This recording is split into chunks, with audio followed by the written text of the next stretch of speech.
On Father's Day, I received a message from my daughter-in-law. Trip canceled. We have more important things to do than take care of a poor old man. That same night, she posted photos traveling without me. The surprise came when she returned from the trip and found an envelope on the table. Subscribe to the channel for more stories like this and comment the city you're watching from. I was sitting in my kitchen staring at the Father's Day card I'd bought for myself out of habit when my phone buzzed with a message that would change everything. The sender was Lisa, my daughter-in-law of 8 years, the woman my son Michael married against my quiet reservations. Trip canceled. We have more important things to do than take care of a poor old man. I read it 3 times before the words actually sank in. My hand started shaking, not from age, but from something deeper, something that felt like my chest was caving in. For months, I'd been looking forward to this weekend trip. Michael had suggested it himself back in April. "Dad, let's do something special for Father's Day this year. Maybe that cabin by the lake you always talked about." I'd been so excited I could barely sleep some nights, planning what we'd do, imagining conversations with my son without Lisa's constant interruptions and eye rolls. I'd even bought new fishing gear, something I hadn't done in years. The salesman at the sporting goods store had been so kind, helping me pick out the right lures, talking about how lucky my son was to have a father who still wanted to spend time with him. I'd felt proud walking out of that store, carrying bags full of hope. Now I sat there, holding my phone, feeling like the biggest fool in the world. The worst part wasn't even the cancellation. It was that word, poor. Like I was some charity case they'd been reluctantly dragging along. Like every dinner I'd paid for, every birthday gift, every time I'd helped them, financially meant nothing. Like I was just a burden they tolerated. I set the phone down and walked to my living room window. The afternoon sun was streaming through the curtains, the same curtains my wife Sarah had picked out 15 years ago, before the cancer took her. She would have known what to say to Lisa. Sarah had a way with difficult people, a patience I never mastered. My phone buzzed again. This time it was a notification from Facebook. Lisa had posted something. Against my better judgment, I opened the app. There she was, grinning in what looked like an expensive restaurant, wearing a dress I'd never seen before. The caption read, "Sometimes you just need to treat yourself. Life's too short not to enjoy the finer things." I scrolled through the photos. Designer handbags, expensive wine, what looked like a first-class airplane seat. My throat felt tight. They weren't just skipping our trip. They were taking their own trip, an expensive one. I sat back down at my kitchen table, still holding the phone, looking at image after image of my son and daughter-in-law living it up somewhere I couldn't even identify. Some tropical location with crystal clear water and palm trees. The kind of place I'd dreamed of taking Sarah before she got sick. Michael looked happy in the photos, relaxed in a way I rarely saw when he visited me. His arm was around Lisa as she posed with a cocktail that probably cost more than my weekly grocery budget. Neither of them looked like they were thinking about their poor old man back home. I started remembering things I'd tried to forget, like last Christmas when Lisa had unwrapped the cashmere scarf I'd saved up to buy her, looked at it for exactly 2 seconds and said, "Oh, how practical." Then she'd rewrapped it and I never saw her wear it once. Or Michael's last birthday, when I'd given him the watch that had belonged to his grandfather. My father's watch, the one he'd worn every day for 40 years. Michael had thanked me, but Lisa had whispered something in his ear that made him frown. The next time I visited, the watch wasn't on his wrist. When I asked about it, he said it was too formal for everyday wear. I thought about the time Lisa had suggested I might be more comfortable staying home instead of joining them for their anniversary dinner. "It's just that the restaurant has such a romantic atmosphere," she'd said with that fake smile of hers. "You understand." Michael had nodded along, avoiding my eyes. Or the way she always managed to seat herself between Michael and me at every family gathering, steering conversations away from anything I tried to contribute. The way she'd check her phone whenever I spoke, making it clear that nothing I said was worth her attention. The more I thought about it, the more I realized this message wasn't a surprise. It was just the first time she'd been honest about how she really saw me. My phone rang. Michael's name appeared on the screen. For a moment, I considered not answering. Part of me wanted to see if he'd keep calling, if he'd worry about me. But I picked up after the fourth ring. "Dad?" His voice sounded strained. "Listen, about the trip, your wife already explained," I said quietly. "She didn't mean it the way it sounded. She's just stressed about work and—" "Michael," I interrupted him, something I rarely did. "Where are you right now?" Silence. "Dad, we can explain. Where are you?" We decided to take a quick weekend getaway. Lisa needed to decompress, and I hung up. I couldn't listen to more lies, more excuses. My son, the boy I'd raised alone after his mother died, the one I'd worked 3 jobs to put through college, was calling me from some tropical paradise to explain why I wasn't worth their time. I sat in my kitchen as the sun set, surrounded by the silence of my empty house. The Father's Day card was still on the table, mocking me with its cheerful message about being the world's greatest dad. I thought about Sarah, about how she used to say that family was everything, how she'd made me promise to always be there for Michael, no matter what. I'd kept that promise, even when it hurt. But sitting there in the growing darkness, I wondered if she'd understand the choice I was about to make. Because something had shifted inside me when I read that message. Something I couldn't put back the way it was. For the first time in my 57 years, I was done being the family's afterthought. The next morning, Father's Day itself, I woke up in my recliner. I'd fallen asleep there sometime after midnight, still holding my phone, still wearing yesterday's clothes. My neck ached and my mouth tasted like disappointment. I made coffee with shaking hands, the same routine I'd followed for 20 years since Sarah died. But everything felt different. The kitchen seemed smaller, shabbier. The refrigerator hummed louder than usual, filled with leftovers I'd probably end up throwing away because I never seemed to finish anything anymore. I checked my phone. No messages from Michael. No missed calls. Nothing. Lisa had posted 3 more photos overnight. Room service breakfast on what looked like a hotel balcony overlooking the ocean. Her feet in expensive-looking sandals propped up on a lounge chair. A sunset shot with the caption, "Paradise Found." I started doing math in my head. The hotel room alone had to cost at least $300 a night. The flights, the meals, the clothes she was wearing, we were talking thousands of dollars. Meanwhile, she'd called me a poor old man, like I was asking them for handouts. That's when the memories really started flooding back, not just the recent slights, but years of them. The pattern I'd been too blind or too hopeful to see. Like when I'd sold my house, the 4-bedroom colonial where I'd raised Michael, where Sarah and I had planted the oak tree that now shaded the entire front yard, to help them buy their dream home. They'd needed help with the down payment, Michael had explained, just until he got his promotion. "It's too big for you anyway, Dad," Lisa had said when I'd hesitated, "and the maintenance costs must be killing you." Acho. She'd made it sound like she was doing me a favor, convincing me to downsize to this little ranch house on the other side of town. I'd given them $40,000, my entire profit from the house sale. I'd told myself it was an investment in their future, in Michael's happiness.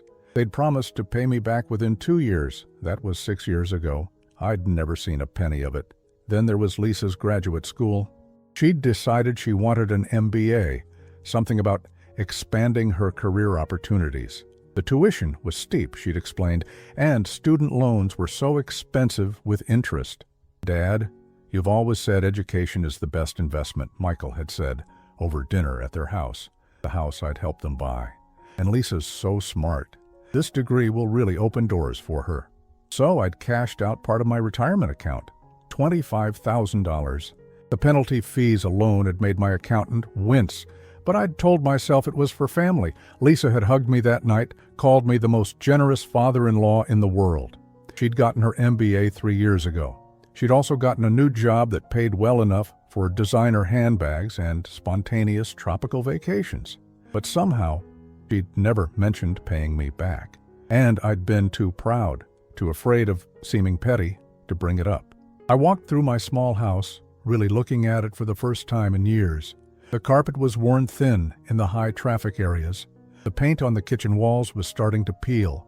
The ceiling in the bathroom had a water stain from a leak I'd never gotten properly fixed because I'd been saving money. I'd been living like a poor man because I'd made myself one.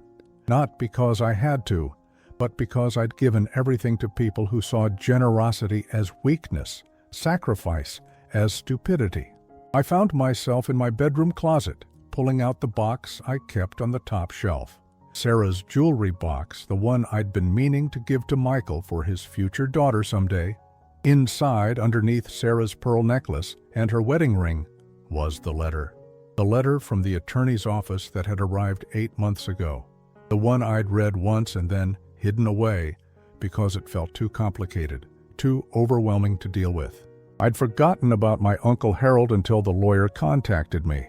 My father's older brother, the one who'd moved to Montana in the 1970s and rarely kept in touch.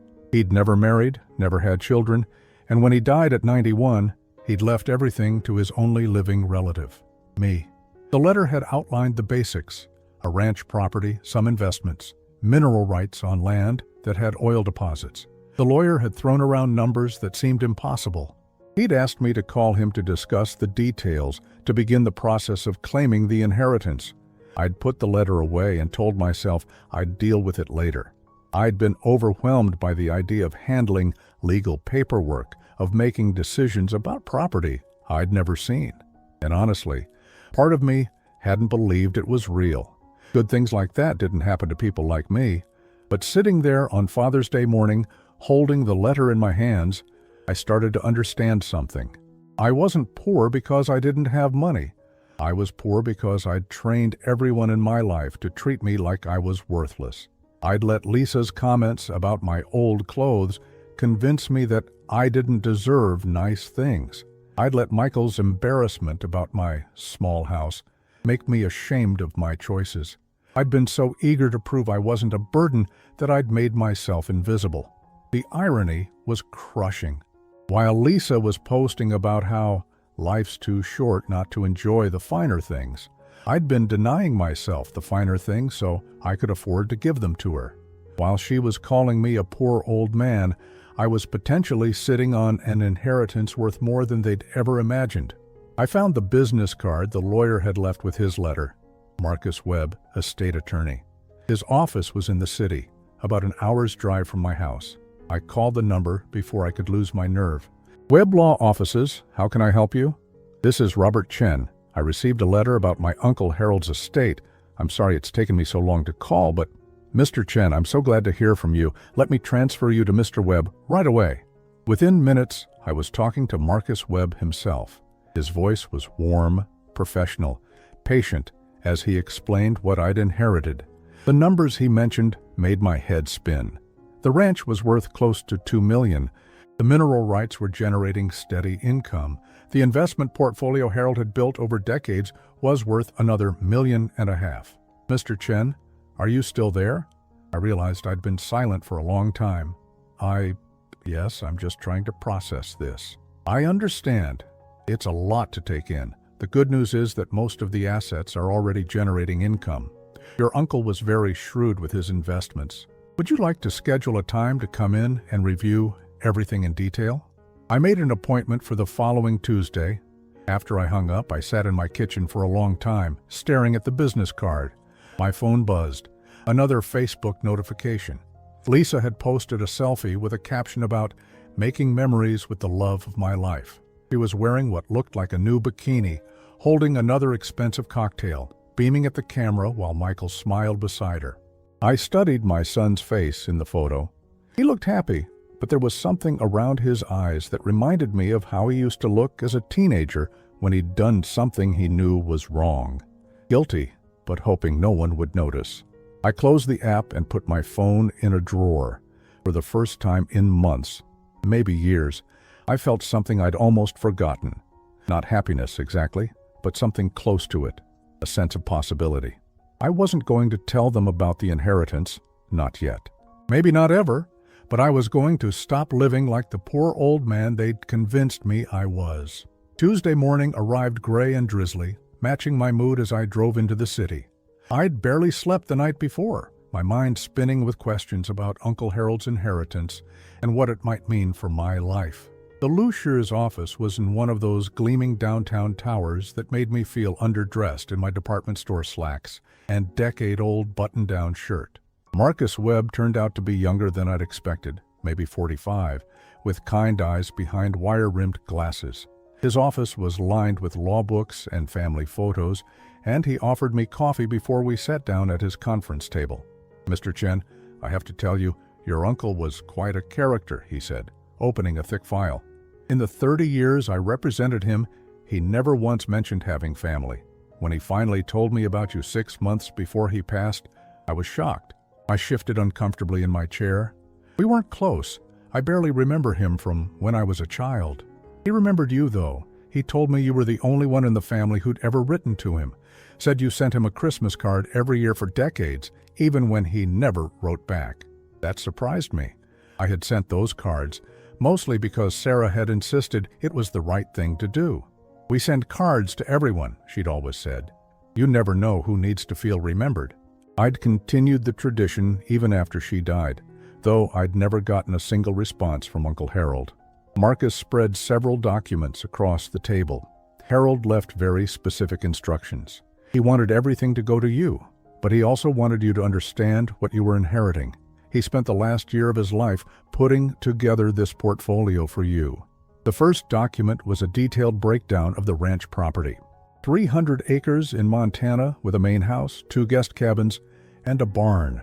The photos showed a sprawling log home with floor-to-ceiling windows overlooking mountain views that took my breath away. It looked like something from a magazine. The ranch generates income through cattle leasing, Marcus explained. Harold had agreements with local ranchers that bring in about $60,000 a year in passive income. The property itself is worth approximately $2.1 million in today's market. I stared at the numbers, trying to make them feel real. Then there are the mineral rights. He pulled out another document. Harold's land sits on a small but productive oil field. The royalties have been generating between $40,000 and $50,000 annually for the past 15 years. The geological survey suggests that could continue for at least another decade. My hands were actually trembling as I turned the pages. I'd spent the last 6 years pinching pennies, denying myself even small luxuries, while I'd been the heir to more wealth than I'd ever imagined possible. Finally, there's the investment portfolio. Marcus handed me a statement from a major brokerage firm. Harold was surprisingly sophisticated with his investments. Conservative, but smart. The portfolio is currently valued at just over $1.6 million, and it's been generating steady dividends. I set the papers down carefully, afraid I might damage something that represented more money than I'd made in my entire working life. "Mr. Chen, are you all right?" I realized I'd been quiet for a long time. "I'm sorry, this is just overwhelming. I've been living paycheck to paycheck for years. I never imagined—" Marcus nodded, understanding. "Harold anticipated you might feel that way. He left you a letter." He handed me an envelope with my name written in shaky handwriting. Inside was a single sheet of paper, dated just 3 months before Harold's death. "Robert," it began, "if you're reading this, then I'm gone, and you're probably wondering why a crazy old hermit left you a fortune. The truth is, those Christmas cards meant more to me than you'll ever know. After your father and I had our falling out in 1978, you were the only connection I had left to family. Every December, seeing your name on that card reminded me that I wasn't completely alone in the world. I watched you from a distance over the years. I know that sounds strange, but in a small town like yours, word gets around. I heard about Sarah's passing, about how you raised your son alone, about the sacrifices you made. I also heard about how that boy of yours takes you for granted, how his wife treats you like a burden. I'm leaving you this money because you're the only decent person left in our family. But more than that, I'm leaving it to you because I hope it will give you the courage to stop letting people walk all over you. Money isn't just about security, Robert. It's about choices. It's about dignity. It's about having the power to decide how you want to be treated. Don't waste this gift being modest or guilty. You earned it by being a good man for 70 years. Now use it to live like one." I had to stop reading. The letter blurred as tears filled my eyes. This uncle I barely remembered had been watching over me, understanding my struggles in ways that my own son never had. Marcus quietly handed me a tissue. "Take your time." When I composed myself, I finished the letter. P.S.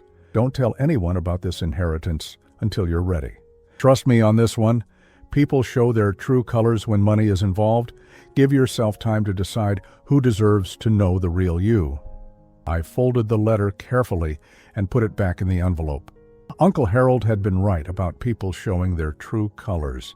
Lisa's message on Father's Day had shown me hers. "What do I need to do?" I asked Marcus.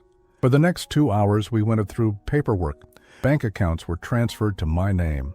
Investment portfolios were moved to a local branch where I could manage them more easily. The ranch would continue operating under the existing lease agreements until I decided what to do with it. By the time I left Marcus's office, I had a new debit card in my wallet linked to an account with more money than I'd ever imagined having. I also had a safety deposit box key for some additional assets Harold had left behind, including his father's gold watch collection and some family heirlooms.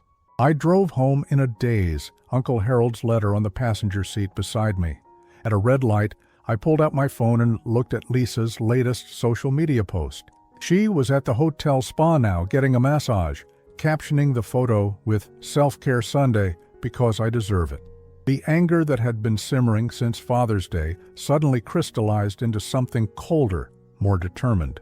She deserved self-care, but I didn't deserve basic respect from my own family. That night I did something I hadn't done in years. I ordered takeout from the nice Italian restaurant downtown, the one I'd always avoided because it seemed too expensive. I ate fettuccine Alfredo and drank a glass of wine while sitting at my kitchen table, reading through all the inheritance documents again. My phone rang around 9. Michael's name appeared on the screen. "Hi, Dad. We just got back from our trip." "Listen, about the weekend, how was your vacation?" I interrupted.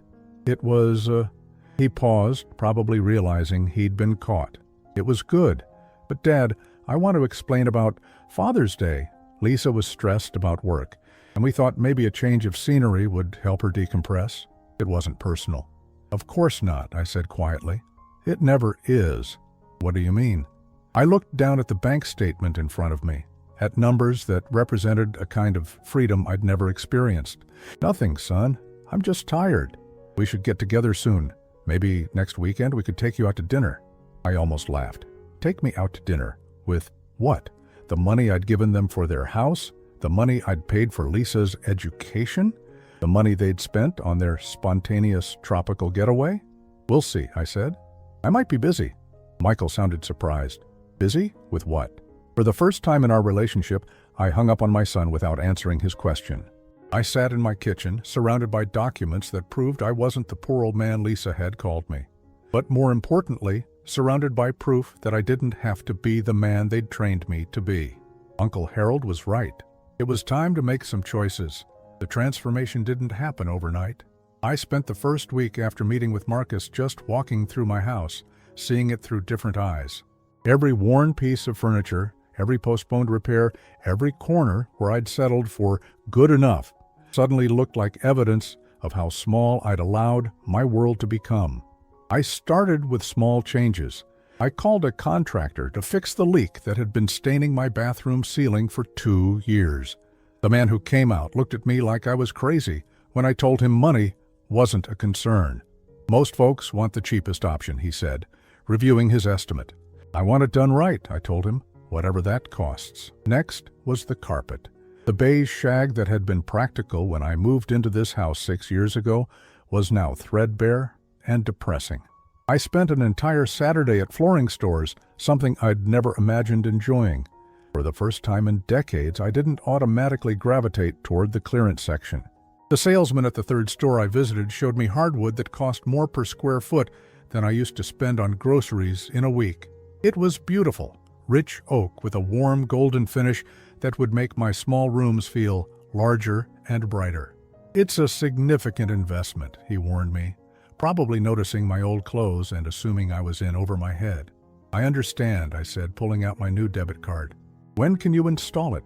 While the house was being updated, I started working on myself. I'd avoided the dentist for 3 years because the cleaning wasn't covered by my insurance. Now I made appointments for everything I'd been putting off. Dental work, eye exam, a physical with my doctor who'd been nagging me to get some tests done. "Mr. Chen," my doctor said during my appointment, "your blood pressure is much better than last time. Have you been less stressed lately?" I thought about that question as I drove home. Less stressed? In a way, yes. The constant worry about money, about being a burden, about whether I could afford this or that, all of that had lifted. But there was something else, too, a sense of purpose I hadn't felt in years. I was planning something, and the secrecy of it gave me energy. The hardest part was staying quiet around Michael and Lisa. They called a few times that first week, trying to make amends for the Father's Day disaster. Michael suggested we meet for coffee at the diner where we used to go when he was in high school. "You seem different, Dad," he said, stirring sugar into his coffee. "More, I don't know, energetic?" I shrugged. Maybe I'm just sleeping better. Lisa had come with him, which surprised me. She was dressed down for once in jeans and a simple sweater instead of the designer outfits she usually wore around me. I wondered if this was her version of trying to look relatable. "Robert, I owe you an apology," she said, not quite meeting my eyes. "That text was inappropriate. I was stressed about work and I took it out on you. It wasn't fair." I watched her perform her contrition, noting how she blamed stress rather than taking real responsibility, but I just nodded. Apology accepted. Michael looked relieved. "Great. So maybe we can plan something for next weekend. Make up for missing Father's Day?" "Actually, I might be traveling next weekend," I said. They both stared at me. "Traveling?" Lisa asked. "Where?" "I'm thinking of visiting some places I've never seen. Montana, maybe." It wasn't entirely a lie. I had been considering a trip to see Uncle Harold's ranch. "Montana?" Michael frowned. "Dad, that's pretty far and expensive. Are you sure you can afford—" "I'm sure," I interrupted. Lisa's eyes narrowed slightly. I could see her calculating, wondering where I was getting money for travel, but she couldn't ask directly without revealing how closely she monitored my finances. Over the following weeks, I continued making changes. I bought new clothes, not expensive designer items, but well-made pieces that fit properly and made me feel confident. I traded in my 10-year-old sedan for a newer model with heated seats and a navigation system.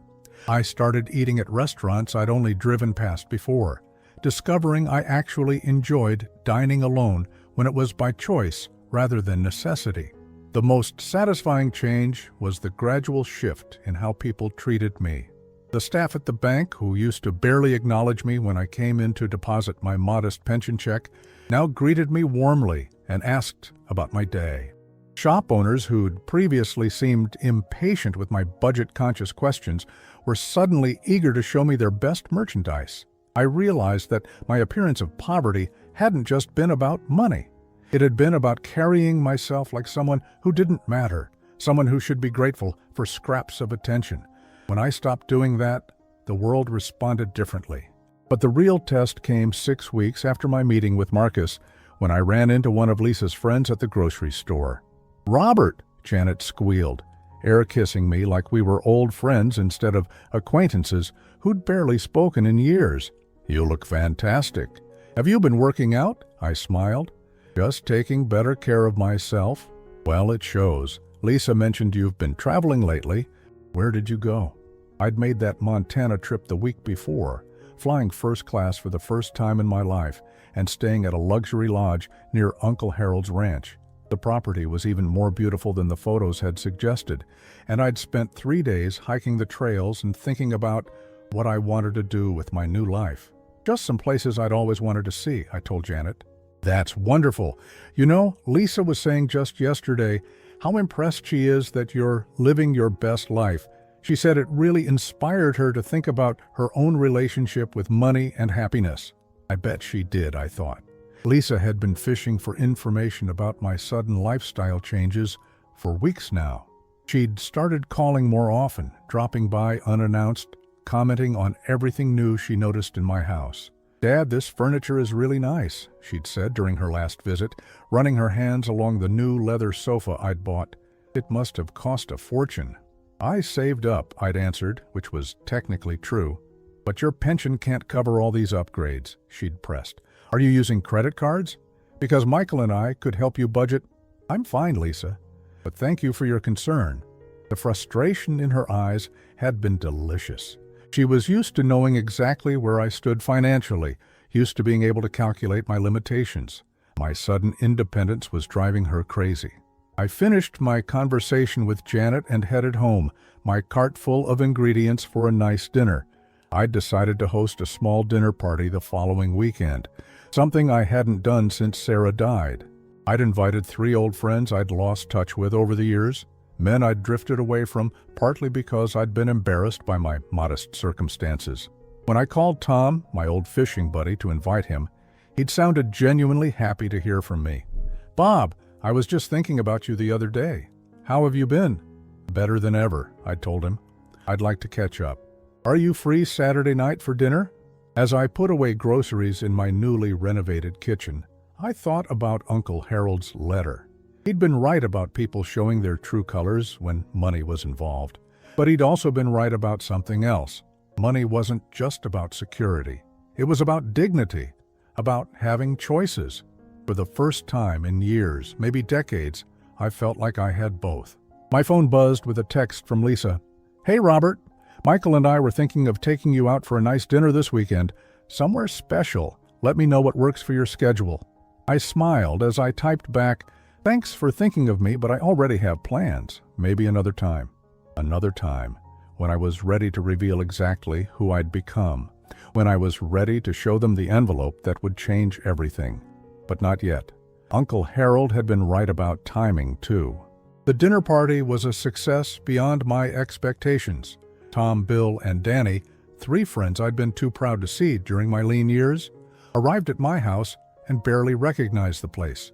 The hardwood floors gleamed under new lighting, the renovated kitchen sparkled with stainless steel appliances, and the dining room table I'd inherited from Sarah's mother was set with china we'd only used for special occasions. "Bob, this place looks incredible," Tom said, accepting a glass of the good whiskey I'd splurged on. "When did you do all this?" "Recently," I said, enjoying the mystery. "I decided it was time to stop living like a monk." We spent the evening catching up, sharing stories about our grown children, our health scares, our late wives. For the first time in years, I wasn't the one with problems that needed solving or finances that needed managing. I was just a man among men, equal in every way. "You know, Bob," Danny said as we cleared the dinner plates, "you seem like a different person than the last time I saw you. Happier, more confident." I thought about that as they left, exchanging promises to get together more often. I was different. The question was whether my family would recognize the change, and more importantly, whether they'd accept it. I got my answer the next Monday when Lisa showed up at my door unannounced, her usual practice when she wanted to catch me off guard. This time, though, I was ready for her. "Robert, I hope you don't mind me dropping by," she said, already pushing past me into my living room. "I was in the neighborhood and thought I'd check on you."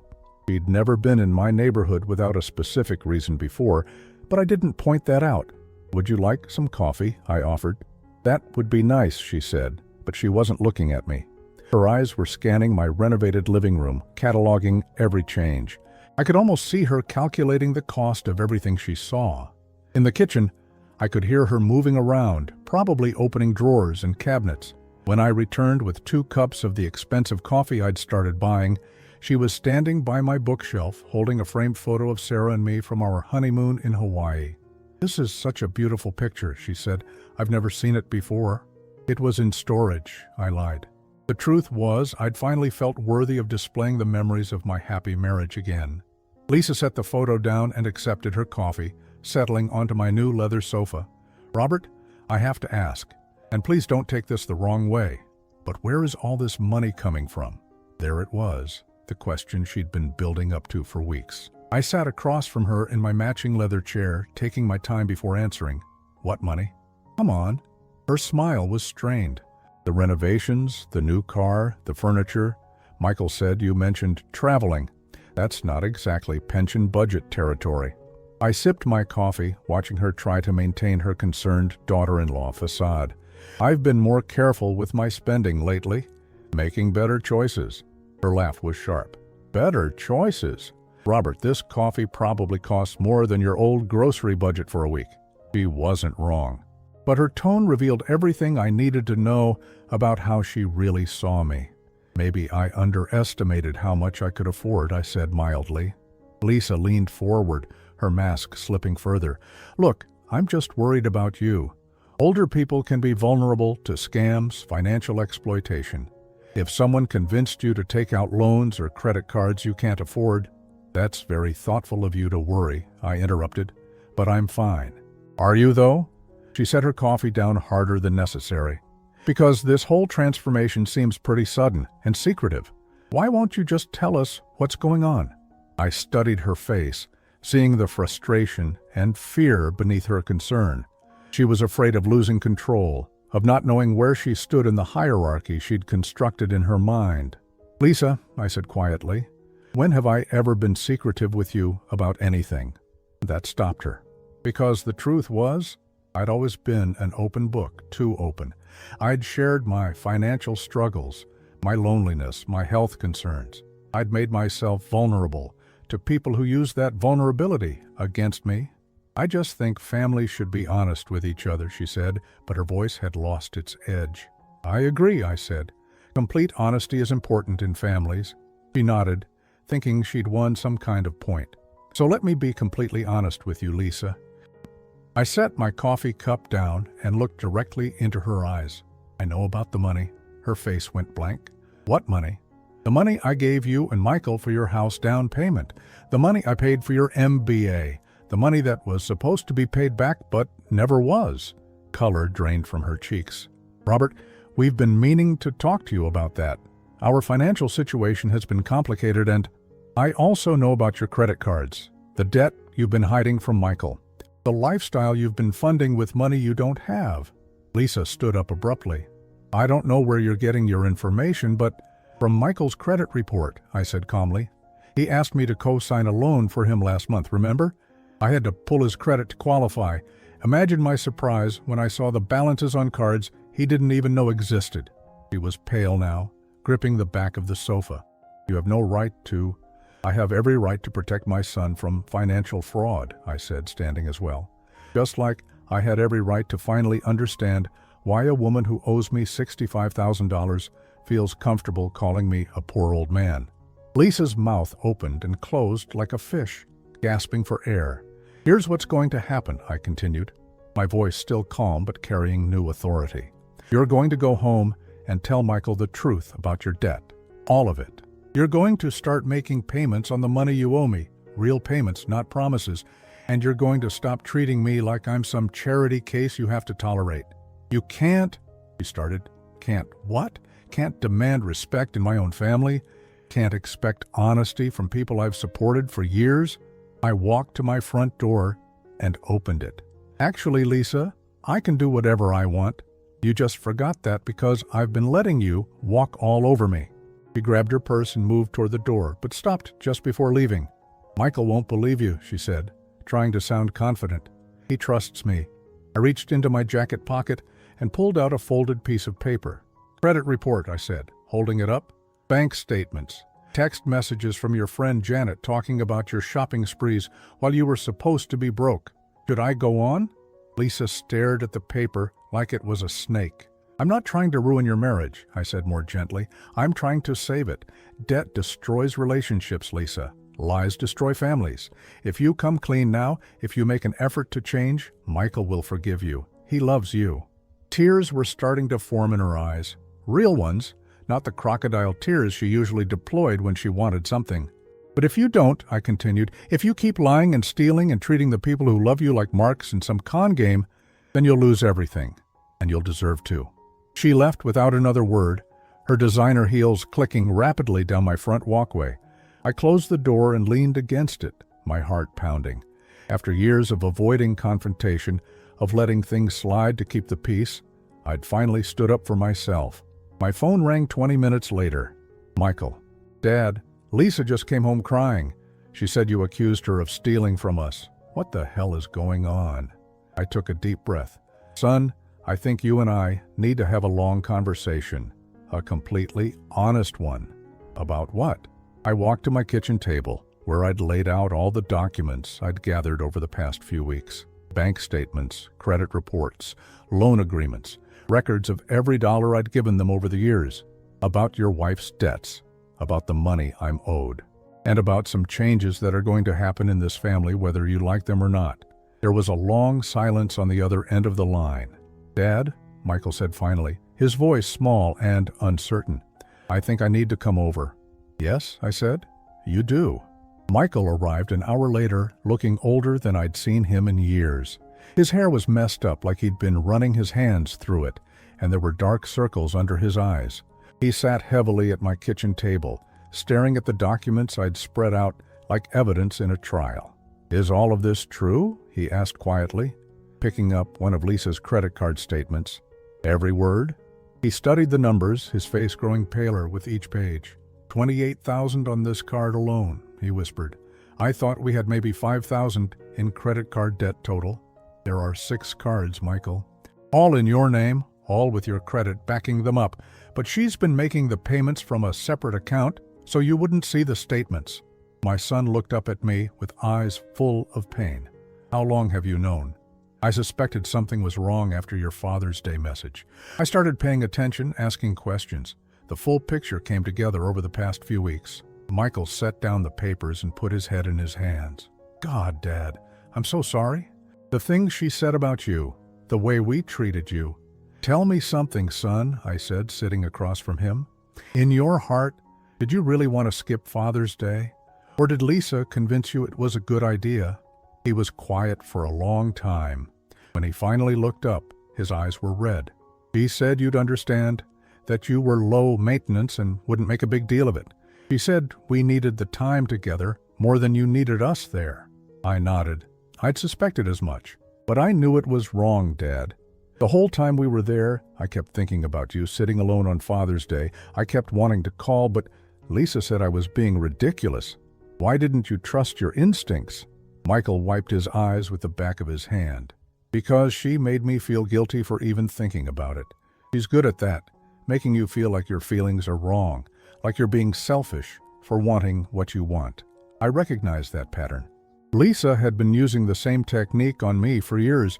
There's something else I need to tell you, I said. I walked to my bedroom and returned with Uncle Harold's letter and the inheritance documents. Michael's eyes widened as I explained about the ranch, the investments, the oil rights. By the time I finished, he was staring at me like I was a stranger. You're rich, he said, his voice flat with shock. I'm comfortable, I corrected. More comfortable than I ever expected to be.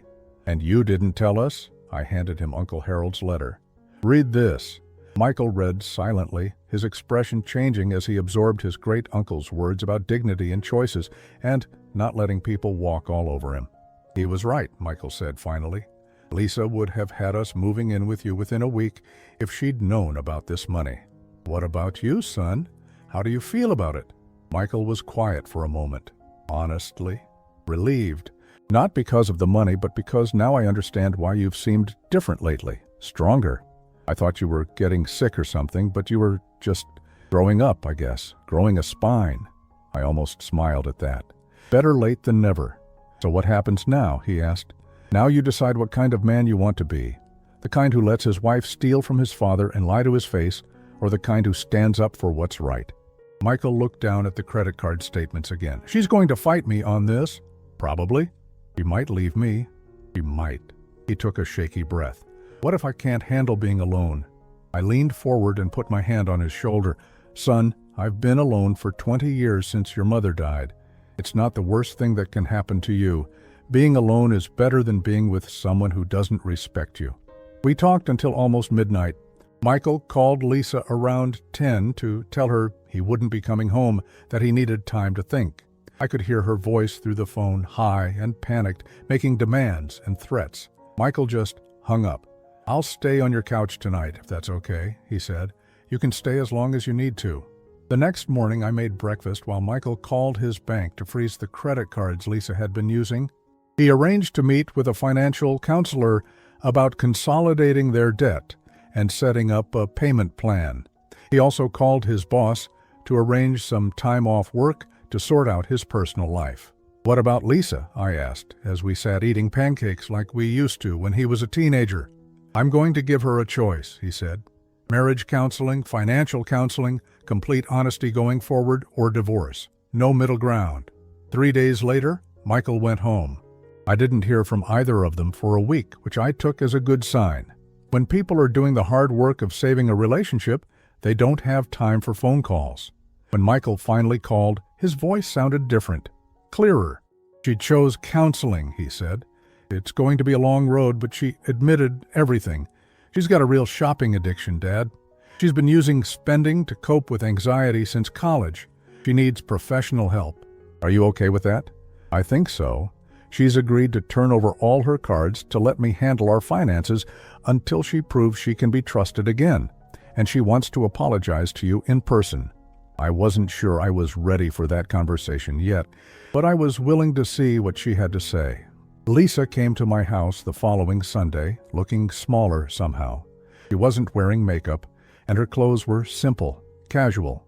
She sat on my couch, the same couch where she'd demanded answers about my money just 2 weeks before. "Robert, I owe you more than an apology," she began. "I owe you amends. I've been treating you terribly for years, and it had nothing to do with you and everything to do with my own problems." I listened as she explained about her anxiety, her compulsive spending, her need to feel superior to others as a way of managing her own insecurities. "That text message about you being a poor old man," she said, tears streaming down her face, "that was me projecting my worst fears about myself onto you. I was afraid Michael would see me as a burden, so I made you into one instead." "Why?" I asked. "What did I ever do to threaten you?" "You didn't do anything, that was the problem. You were kind, generous, selfless, everything I knew I wasn't. Every time you helped us, every time you put our needs before your own, it reminded me of what a selfish person I was, so I convinced myself you were the problem." It was a more honest explanation than I'd expected, maybe even honest enough to build on. "What do you want from me now?" I asked. "I want to pay you back, every penny. I want to earn your forgiveness, and I want to learn how to be the daughter-in-law you deserved from the beginning." I thought about Uncle Harold's letter, about choices and dignity and second chances. "It's going to take time, Lisa, years probably, and if you ever treat me that way again, you'll cut us off completely," she finished. "I understand. I won't blame you if you do." 6 months later, I was standing on the deck of Uncle Harold's ranch house in Montana, watching the sun set over mountains I was slowly learning to call home. I'd decided to spend my summers there, keeping the little house in town for winters when the Montana weather got too harsh. Michael and Lisa had driven up to visit me for a long weekend. It was the first time we'd all been together since the confrontation, and I'd been nervous about how it would go. But watching them now, sitting by the fire pit I'd had installed, I could see the changes in both of them. Michael was more confident, more decisive. Lisa was quieter, more thoughtful, quicker to listen than to speak. They were working on their marriage, and it showed. "Dad," Michael said as we watched the last light fade from the sky, "I want you to know something. This is the best Father's Day gift you could have given me." "What do you mean?" "Teaching me to stand up for myself, showing me what self-respect looks like. I never learned that before." Lisa nodded, stirring the fire with a long stick. "He's right. You saved our marriage by refusing to enable my behavior anymore." I thought about the man I'd been a year ago, sitting alone in his kitchen on Father's Day, reading a cruel text message, and feeling worthless. That man felt like a stranger now. "I didn't save anything," I said. "I just finally learned that I was worth saving myself." The fire crackled between us, sending sparks up into the star-filled Montana sky. For the first time in years, maybe decades, I felt completely at peace. Not because my family had changed, though they had, but because I had finally learned the difference between being loved and being needed. And I had learned, at 57 years old, that it's never too late to choose yourself. My phone buzzed with a text message. For just a moment, my stomach tightened with old familiar anxiety. But when I looked at the screen, it was just a message from Tom, asking if I wanted to go fishing the next time I was back in town. I smiled and typed back, "Absolutely, I'll bring the good gear." Because these days, I could afford the good gear. More importantly, I finally understood that I deserved it.